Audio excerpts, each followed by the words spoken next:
বাসটা আমাকে ধাক্কা দিয়ে মাইরা দিয়ে চলে যেত। এখন ব্যাপারটা হইছে, আমি যে গাড়িতে যাইতেছি এই লেনটা দিয়া, এখন এই লেনটা যদি খালি না থাকে তাহলে আমি কি করব?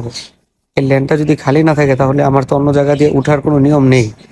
এখন ওরা যদি প্রাইভেট কার থামায় যদি এখানে বসা এখানে যদি সেলফি তোলে, তাহলে তো এখানে মনে করেন যে যে কোনো ধরনের একটা বড় ধরনের একটা অ্যাক্সিডেন্ট ঘটতে কখনো সময় নেবে না, তাই না? তো মানে পরবর্তীতে বুঝতে পারলাম, মানে ইনস্ট্যান্ট একটা সময় আপনারা দেখতে পারবেন এখনই, যে আমি গাড়িটার সামনের জায়গায় পাস করার পরে পিছন দিক থেকে আমার দুইটা বাস গেছে খুব স্পিডে। তো এই জিনিসটা আসলে অনেকে খেয়াল রাখবেন। আর যারা এই ভুল কাজগুলো করেন, এই যে দেখেন, এই যে সামনে হঠাৎ কি, এই যে দেখেন প্রাইভেট কার, এখন যদি আমি ডাইনে হুট করে নিতাম তাহলে পিছন থেকে এই যে দেখেন আমার একটা বাস, হুট করে বাস চলে গেছিল। তো এখন এই যে বাসগুলো যেতেছে, তো এগুলো একটু দেখা